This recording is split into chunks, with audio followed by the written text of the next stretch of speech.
이슈인사이드 시작합니다. 러시아가 우크라이나 국경에 대규모 병력을 배치하면서 전쟁 위기감이 고조되고 있습니다. 전쟁이 임박했다는 외신 뉴스도 나왔죠. 네, 러시아가 우크라이나 국경지대에 10만 명의 병력을 배치했다 이런 얘기가 나왔는데 심지어 SNS 같은 경우에는 군병력 이동하는 영상까지 공개되면서 그 위기감이 더욱 높아지고 있죠. 네. 게다가 지난 3일 워싱턴 포스트에서는 이 익명의 미국 정보 관계자를 인용해서 내년 초에 러시아가 약 17만 5천 명의 병력을 동원해서 우크라이나를 침공할 것이다. 이렇게 구체적인 기사까지 내놓으면서 국제사회가 크게 요동치고 있죠. 네, 맞습니다. 사실 지난 봄에도 4월이었죠. 러시아가 우크라이나 접경 지역에 대규모 병력을 배치한 적이 있었습니다. 저희 방송에서 다루기도 했었는데 그때도 그때는 일주일 후에 러시아가 철군했던 것으로 기억하거든요. 정재원 교수님 이 상황 어떻게 보시나요? 예, 그렇습니다. 하지만 이번엔 좀 상황이 좀 많이 다릅니다. 네.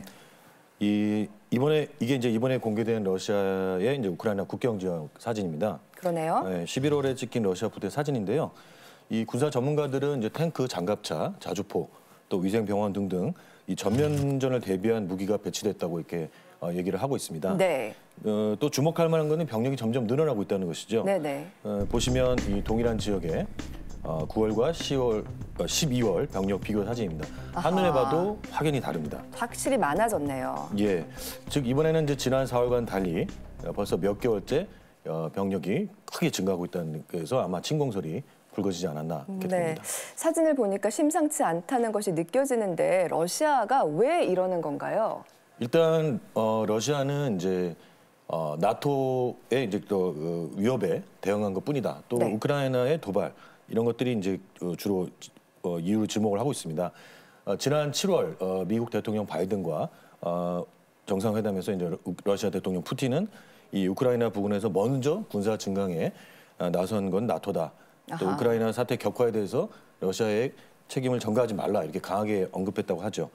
제가 보기에도 러시아가 이제 서방이 더 이상 이 지역에서 군사 활동을 하지 말라라는 경고로 보입니다. 네. 실제 이제 올해 들어서 이 지역에서의 이게 나토군의 활동이 좀 있기는 했습니다. 뭐 흑해 주변에서 뭐 우크라이나 해군하고 합동 훈련을 하기도 했었고요. 그리고 지난 6월에는 이제 영국이 또 크리미아 반도 근처, 그러니까 영해 근처까지 접근을 하기도 했는데 그래서 이제 러시아 측에서는 초음속 전폭기가 출격을 해서 폭탄을 투하했다라고 러시아 국방부 측에서 밝히기도 했었는데요. 네. 그래서 러시아는 뭐 이러는데 우리가 위기감을 느끼는 건 당연하지 않냐라는 얘기를 하는데 또 나토 측에서는 늘 하던 건데 왜 유난을 떠는 것이냐라고 또 반박을 했죠. 그렇군요. 보면 러시아가 우크라이나와 관련된 문제에 대해서는 뭐랄까요? 사활을 걸듯 참 민감하게 반응하는 것 같거든요. 예, 아무래도 그럴 수밖에 없는 게 우크라이나는 이제 러시아에게 있어서는 마지막 레드라인과 같은 그런 지역입니다. 네. 이렇게 지도를 보시면 우크라이나가 유럽과 러시아 사이에 위치해서 이 서방을 막아주는 어떤 완충지대 역할을 하고 있습니다. 네네. 또 1991년 사실 소련 해체 이후에 러시아가 가장 두려워했던 것이 유럽 연합과 특히 나토의 동진이었습니다. 그러니까 1999년 폴란드, 헝가리를 필두로 해서 동유럽 국가뿐만 아니라 2004년 네. 구소련의 일원이었던 발트 3국이 나토에 가입을 했습니다. 그렇죠. 바로 이러한 상황들이 이 러시아에게 굉장히 위기감을 갖고 왔고 마지막 이제 우크라이나 정도가 남은 셈인데요. 네. 벨라루스는 워낙 친러 국가니까 그렇다 치고 우크라이나가 지금 현재 친서방 정권이 들어서 있는 데다가 만약에 이 나토가 이제 우크라이나를 가입을 시킨다면 만약에 이 우크라이나 지역에서 러시아의 수도 모스크바까지 미사일을 발사하게 될 경우 불과 10분밖에 안 걸리기 때문에 아하. 이거는 굉장히 러시아로서는 사활이 걸리는 문제라고 할 수 있겠습니다. 지정학적으로 물러설 수 없다. 네, 2014년에 기억을 하시겠지만 크리미아 반도 합병이 있었고요. 그리고 이제 바로 직후에 돈바스 전쟁, 그 우크라이나 동부 지역에서 친러 반공과 우크라이나 정부군이 전쟁을 시작을 했고 지금까지 이어지고 있습니다. 네. 근데 그런 것도 사실은 이제 같은 맥락에서 이해를 해볼 수가 있겠는데요. 실제 돈바스 내전 같은 경우는 이제 러시아가 이 반군의 뒤를 봐주고 있다라는 이게 어떻게 보면 좀 공공연한 비밀 같은 거거든요. 아하. 물론 이제 러시아는 부정을 하고 있습니다만은 예. 뭐 저희 방송에서도 나왔었는데요. 이 지역에 이제 반군이 사용하고 있는 무기가 러시아 정보기관, 이제 연방 정부의 이제 무기다라는 이제 그런 것이 또 보도가 똑같다. 됐었어요. 그러니까 뭐 네. 결국엔 러시아가 봐주고 있다라고 하는 건데 또 이유 중에 하나가 이 나토 규정상 국제 분쟁이 있는 경우에는 가입을 할 수가 없어요. 가입을 아예 못해요? 네, 그러니까 아마도 이제 러시아 측에서는 이런 분쟁이 계속적으로 이어지게 만들면 그렇다면 우크라이나가 어쨌든 분쟁이 있는 상황에서는 나토에 가입을 할 수가 없으니까 일부러 도와준 것이 아니냐라고 보고 있는 거죠. 이런 요인들이 있군요. 네, 그리고 일각에서는요, 푸틴이 이 구소련권 대통합을 꿈꾸면서 일종의 전초전을 치르고 있는 거 아니냐 이런 분석도 있는데 이 지난 12일에 러시아에서 방송된 이 다큐멘터리를 보면 푸틴이 상당 부분의 인터뷰에서 이 구소련 시절을 언급하고 있는데요. 영상 한번 보시죠. 네. 30-40% территории, примерно столько же производственных мощностей, населения. Мы превратились в другую страну совершенно. И то, что нарабатывалось. В начале 90-х вы только вернулись из Германии. Как приходилось преодолевать вот эти трудные времена? На машине подрабатывать частным извозом. Неприятно об этом говорить, откровенно, честно если сказать. Но, к сожалению, и это тоже было.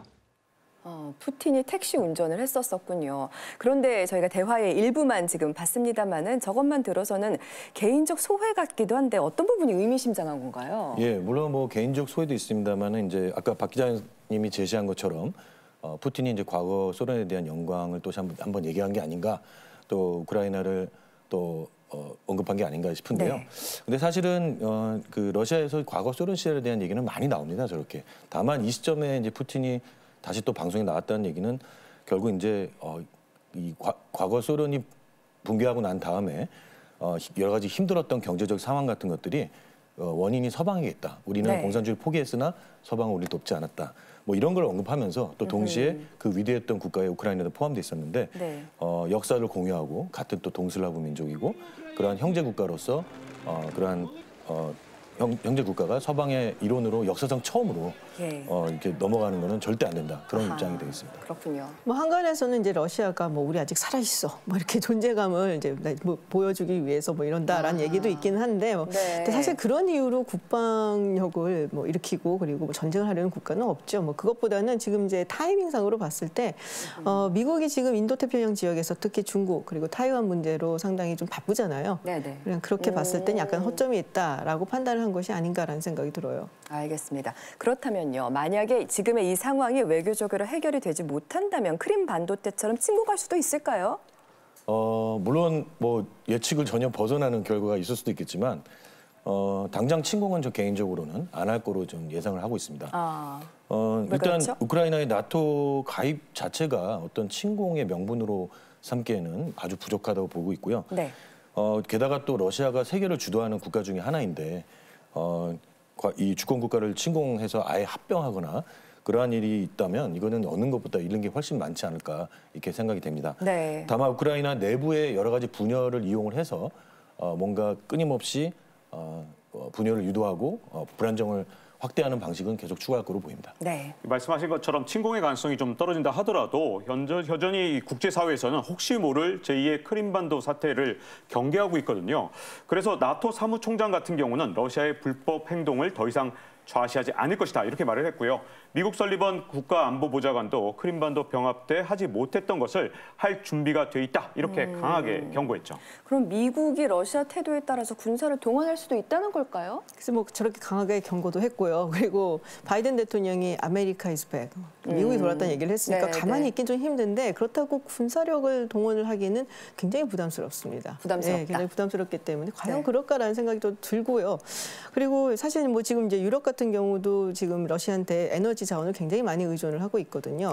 천연가스 같은 경우는 이제 네. 40%를 의존을 하고 있습니다. 그래서 그런 면으로 봤을 때 지금 천연가스 가격도 올랐고 유가 가격도 올랐기 때문에 러시아가 상당히 유리한 위치에 있는 것도 사실이에요. 그러네요. 그래서 아마도 뭐 러시아라든지 뭐 유럽이라든지 미국도 마찬가지로 큰 분쟁을 원하지는 않을 것 같다라는 생각이 들고 네. 그래서 이제 합의로 지금 해결을 좀 보려고 하는 것 같은데 그렇다면 지금 좋죠. 그렇죠. 근데 지금 러시아 측에서 미국 측에 이제 합의안을 보냈는데 뭐 언론 보도입니다. 이게 정확하지는 않지만은 이제 언론 보도에 따르면은 이제 일단은 우크라이나나 조지아가 나토에 가입하는 것을 금지하고 또 네. 에스토니아 같이 이제 러시아 인접해 있는 그런 국가들 주변에서는 이제 훈련하지 말아라라는 조건을 내걸었다고 해요. 근데 사실 이거는 받아들이기가 힘든 조건이라서 네, 네. 어떻게 될지는 좀 두고 봐야겠습니다. 알겠습니다. 정재원 교수님은 어떻게 보시나요? 예, 일단은 서방이나 러시아나 또 우크라이나 이 3자 모두 군사적 충돌을 원하지 않고 있다고 저는 보고 있습니다. 네. 특히 이제 조금 우리가 주목해야 될 것은 지금까지 나토랑 러시아 입장만 얘기했었는데요. 우크라이나가 이제 국내에 좀 경제적인 불만을 해외로 돌리고자 하는 그런 시도도 있고 또 민스크 협정을 다시 개정해서 유리하게 만들고자 하는 그런 이유도 있습니다.